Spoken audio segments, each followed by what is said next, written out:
you are in the role you are to make these decisions, that this is not extraordinary. These tough decisions are the ordinary things that a leader does. So put yourself in that frame of mind. I should be doing this. This isn't a crisis. This is what I'm supposed to do as the leader. This is Lead with Culture. I'm Kate Volman, and on this episode, we are talking about crisis leadership and solving the real problems. I am joined by our Director of Coaching, Tony Ferraro. Tony, I'm excited about this episode. Kate, I am excited to talk about it also. It's timely, and we hear about it all the time, and so be a good one to talk about. Yeah, well, it was kind of inspired by something that you pointed out from the CrossFit Games. So tell us a little bit about what inspired you to want to talk about crisis leadership. Yeah, well, it's interesting. I probably more than most pay attention to the periphery of things when they go on, how people handle situations and try to apply it to all the stuff we do, the coaching. And so I'm a big CrossFit fan. And recently, the CrossFit Games happens once a year. The biggest CrossFit event was held in Fort Worth, Texas. And tragically, on the first day of competition, there was a run and a swim. And one of the competitors, as I said, tragically lost their life, drowned in the first event. You know, I don't really want to talk about the whole event, and they're trying to figure out what happened and all those things. But, you know, just this elite athlete, it was a complete surprise. And again, that part of it, they're trying to work out. But I was really struck with, after I found out what had happened, I was really interested on how things were going to get handled from a leadership standpoint, because that's crisis management right there. And leadership has to step up. So I was very interested to see how the CrossFit leadership would handle that in the moment, because, you know, as you and I both know, we have lots of conversations with our clients, and oftentimes they're calling because something's up and they want to talk it through. So it's just good to get that real world experience. So I thought, boy, this would be a really good topic to discuss what I saw and just some reflections about that.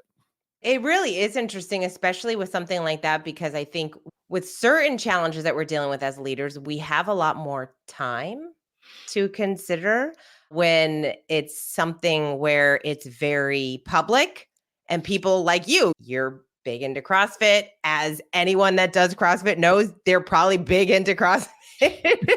And so when something like that happens, you're totally looking at the leadership to say, oh my gosh, what are they going to do? How are they going to respond? And also, how quickly are they going to respond? Because it's obviously a big tragedy that needs to be addressed, and kind of taking that next step on what to do. Everyone's looking at them. So what did you experience? What kind of surprised you about the decision that was made?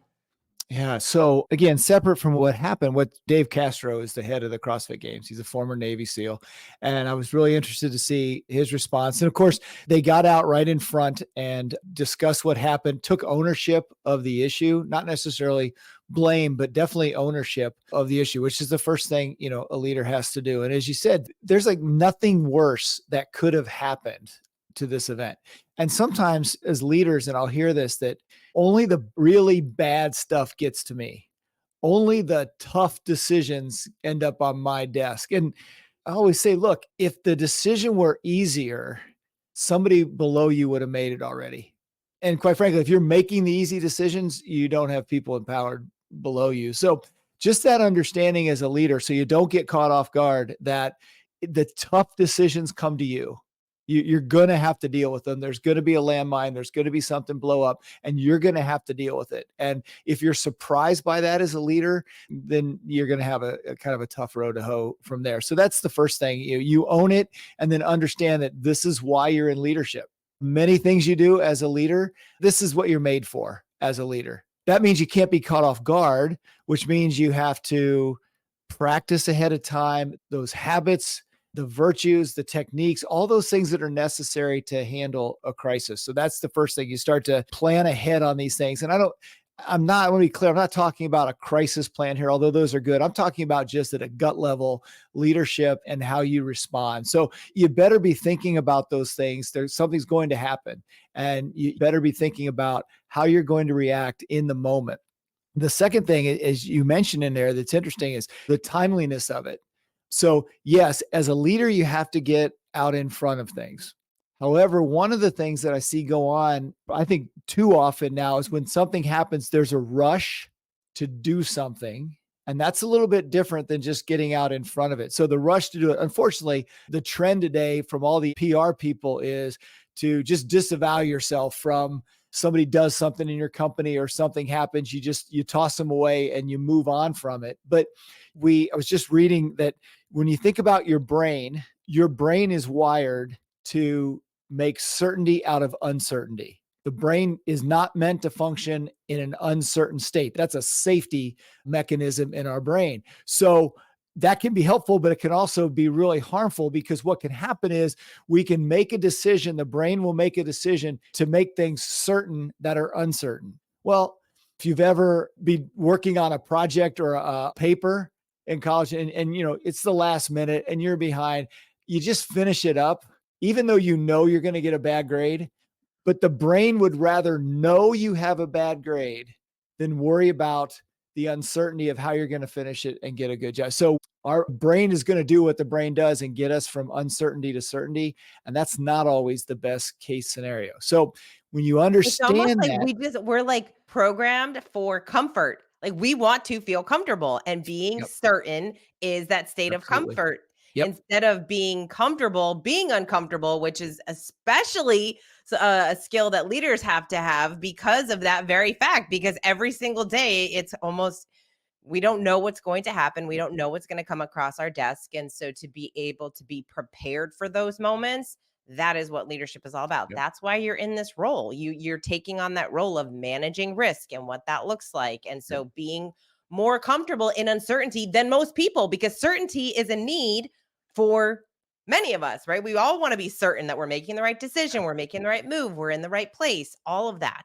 Right. So making some space, and you have to actually intentionally do this and make space between what happened, what you're going to do, and that urge to get to that certain place. Making sure you have space in there to really evaluate what you need to do and go against the natural urge that maybe your brain is bringing you towards is really important. And how often something will happen and really well-intentioned people, hear it all the time. Well, we just have to do something. I don't know what to do, but we just have to do something. The reality is you don't. You really don't have to do something. Somebody's dealing with a tragedy. They don't need a text from you necessarily. They don't need a visit. Sometimes people need space. So doing something is not always the best approach, particularly when you don't have a plan and you're just doing something because I've got to do something, because that's part of that uncertainty thing. If I act, then I'm doing something. It may be the wrong thing, but I've brought some certainty into the situation. So that's a challenge as a leader, building in that space. And that's where the practicing comes in to have I practiced this, whether it's the physical part of it, the psychological part of it, the physiological part of it. Have I trained myself to be able to create that space between the problem and the solution? It's actually one of the things that we both coach executives. And it's one of the things that I hear from, I'll get a text, hey, can we talk? And a CEO, a leader says, this came up and I wanted to talk it over with you.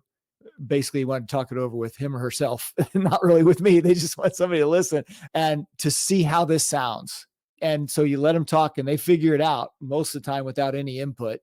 Somebody just needs to hear it the first time. So those are great calls because they save a lot of backtracking. The person has a chance to hear what they have to say, for their thoughts to mix with oxygen and see what the result is when it comes out. And so that's really one of the benefits of having a coach, because I've also had the calls where it's like, hey, this happened and this is what I did, and I'm not sure it went real well. And then those are helpful to do that postmortem, but it's already passed. And so it would have been so much more effective to have that conversation ahead of time. So make space, get yourself ready that they are going to happen, and understand that that's your role. That's really the first part of crisis leadership. And then, as you mentioned, the second part then is making sure to solve the right problem. And this is true whether there's a crisis or not. I think it just gets highlighted in crisis, because what we see is the first question it has to be asked is, do we have a problem? Now, in this case, there was a problem and it needed to be solved. It's obvious. And a lot of times in a crisis, it is. But in a non-crisis situation in organizations all the time, they try to solve a problem that doesn't exist. There may be a perception of a problem and they don't have facts or data around it. And so you end up with a solution that's hunting around for a problem to solve. And you spend a lot of time and energy doing that. So that's the first thing. And then getting the second most important question, it sounds simple, is, so what is the problem? And sometimes we think we know the problem and we actually don't. And I always think of, I think you and I both like that movie Moneyball, where Billy Bean sits around the table. He says, okay, so the one guy says, so, all right, we all know the problem. And he says, great, what's the problem? And they get 3 or 4 different answers. None of them are right. That line, well, I think we all know the problem here. If you don't question that as a leader, you're going to end up solving the wrong problem. So really trying to come out with what is the problem, and then you can deal with how big the problem is. So those are kind of 3 things. You know, do we have a problem? What is it? And how big is it?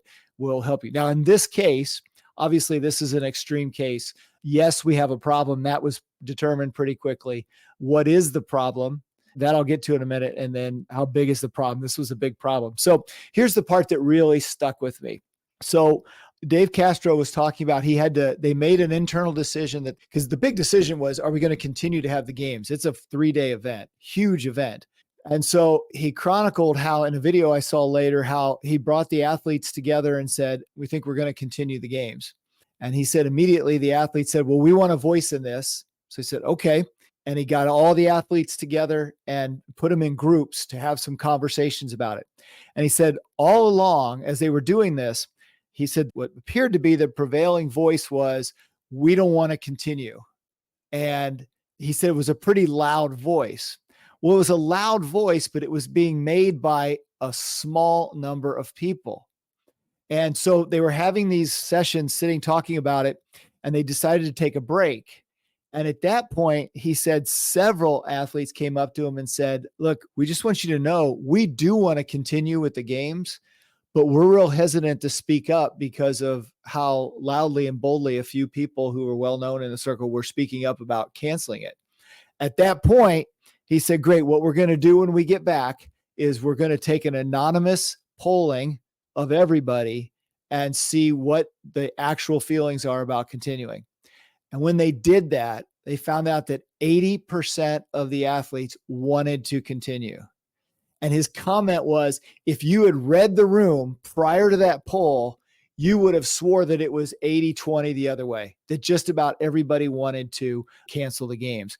So I know that's happened in my situations before, and you can probably speak to it too, Kate, where there's a loud voice or there's some extenuating circumstance that takes over and it paints the picture that the problem is one thing or the solution is one thing when it really isn't. And I think it's a great study in group dynamics too, of the loudest voice carrying the day. As a leader in a crisis management situation, the loudest voice can't be the leading voice. I mean, it may be right, that may be the consensus, but if you just go by the loudest voice, that could lead you the wrong way. Oh, that's so interesting. It reminds me of so many different ideas. One is when Matthew always says, never accept the premise of a question. It reminds me of that. And then also with leadership, leaders are tasked with helping their team members grow. And when we are with our teams and sitting around the table or on our Zooms or whatever we're doing, we're responsible for understanding the personalities of our people. And there's the extroverts that they're the loudest. They're the ones that you can't get them to shut up in meetings. And then there's a lot of introverts who maybe don't feel as confident because of exactly what you just said. And so that's our opportunity to then look to those people and ask them, what do you think? What are your thoughts? Like everyone, I like when leaders will say, everyone's going to share today. Everyone's going to share their opinion on this. And that forces everybody to share that opinion. And it's so interesting because some of those folks are the ones that bring up something that came out of left field that we never would have thought about. So I really think that is so important. And could you imagine if that decision was made without, I mean, that would have cost them the whole rest of the games, which Absolutely. is huge. And then that would be like another crisis. Because then what would have happened is potentially all the athletes would have been talking about, I can't believe he did that. This was the wrong move. And he would have been like, wait a minute, this was the wrong move. I was sitting there and you guys, I did what you wanted me to do. Yeah. And We've also been in meetings too, where like the first voice sets the tone or says, I think we ought to do this. And they set a parameter, and then everybody else tries to solve the problem within that parameter that the first person outlined, when that may not be the best solution. So that's where that whole premise of the question comes in is, as a leader, say, okay, that's one way to go. Give me another way. It's Yes. totally separate from that, because otherwise the direction just goes right through the funnel of the loudest voice. You come up with a solution for the wrong problem that was outlined by somebody in there. So This reminds me, there's a question that leaders can ask that I absolutely love yep, this, which when someone starts to say, what should I do? Like, what should we do? What should we do? Then you get stuck in what you were just talking about, right. instead of opening up that to what could we do? Just shifting what should I do to what Right. could we do, you start opening up those doors of, oh, wait a second. We could, and this is your opportunity to throw out something so outlandish, Yep. crazy, ridiculous, but it'll just start to open up people's minds a little bit more and also feel like they have the opportunity to do that, which is something that we have to do as leaders, is to create that safe environment in which people Right. feel like they actually can voice their opinions. Yep. Absolutely. So again, nothing totally new in here, but it was just seeing that in action was, so I thought they did the right thing there. Now we'll see how things play out after this. And there's a lot of work to be done, but just in that moment. So I would just encourage folks that make space between, your brain trying to make things certain and the uncertainty that's there. If you have the opportunity to that space, talking to your coach, talking to that trusted confidant, making sure that you do have a problem, that you're attempting to solve the right problem, that people have a voice, which is, and it's important to say here, which doesn't mean that you lead by democratic process. And sometimes as a leader, you're going to have to do the exact opposite of what your team wants you to do, or what they say that you should do. Because again, that's why you're in role of the leader. If it's all just, okay, whatever the group decides, that's what we're going to do, then you're kind of useless as a leader. If you know something is not the solution, sometimes you have to look, we're all stuck on teams. We're all stuck in our, not just silo, but at least our frame of reference. And so that's limited. And the leader has to see beyond everybody's frame of reference on what's good for the mission, because mission's king, and what's going to move the mission of the organization, even if it's not popular, even if it's not the consensus. But you just have to slow things down. You still have to act. We tend to make decisions far quicker than we often need to. And in a crisis, that's not always the best thing. There's something to be said about the phrase sleep on it. Just Absolutely. really sleep on it. So, all right, Tony, just as a fun exercise or activity, because I think that is a big challenge for a lot of leaders, creating that space like you talked about. So, how can leaders get more comfortable in that space, like being in that messy middle where things are a little bit, we don't really know which direction we're going to go, what we're going to do. And sometimes that's a day, and sometimes it might be a week. So, how can you sit in that space, that uncomfortable, messy middle, before making that decision, or making sure that you're avoiding making that decision too quickly? Well, I think it goes back to the very beginning we talked about, is that you are in the role you are to make these decisions, that this is not extraordinary. These tough decisions are the ordinary things that a leader does. So put yourself in that frame of mind. I should be doing this. This isn't a crisis. This is what I'm supposed to do as the leader. That's the first thing. Get normal. This is what you should be doing. And that means you have to think about these issues. You have to get in the headspace that my job is to make the really, really tough decisions in this organization. And so when your time comes, you'll be ready for it. You think of somebody like Churchill. That was his moment. He knew that it was tough, but he knew he was called to be there for his company. And so, or his country rather. So that's really the first thing. Slowing down is the second thing. And I think just getting that in your head that, okay, my brain is trying to get me be certain about this, but I need to live in this uncertainty a little bit. And look, we can live in uncertainty by doing tough things in our lives too, outside of our job, whether that's mentally taking on some tough things, physically taking on some tough things. We build this resilience to being in an uncomfortable state. And so if we do that, we're building up the ability to do this rather than all this coming at us blindsided. So I just think knowing that you're where you're supposed to be as the leader, understand what's going on in your head and in the heads of everybody else, and just be deliberate about your thoughts, and then make the best decision and get on with it. So nothing complicated with it, but we skip some steps. What is the problem? And just keep asking yourself, am I solving the right? Is this really the problem? Could there be Yeah. something else I'm missing? And that's the way to go, I think. All right, good, good. Well, hopefully we are preparing leaders for any type of crisis management, and hopefully nothing that to the extent that they experienced over there at the CrossFit Games. That's obviously devastating, but it's always interesting to see what happens in those situations and what we can learn from them, what Right. everybody can learn from them. So, Yep.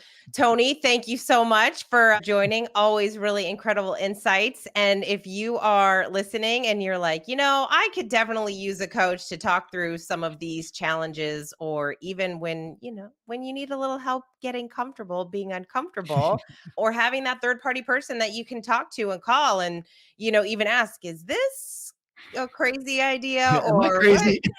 Well, That third party person is the only one that can actually see things from a very different perspective and yep. maybe ask you a question that would completely shift your way of thinking and help you come up with that solution, Yep. whatever it is. The total value of So a coach, just being removed from the situation and not having a dog in the fight. absolutely. Like your coach would be like, doesn't matter to me which way you go. I hope, good luck. That's what I'm here to help you. So if you're interested in potentially getting coached, we would love to have that conversation with you. You can go to floydcoaching.com. Thank you all so much for listening to this episode. We hope that you got something out of it.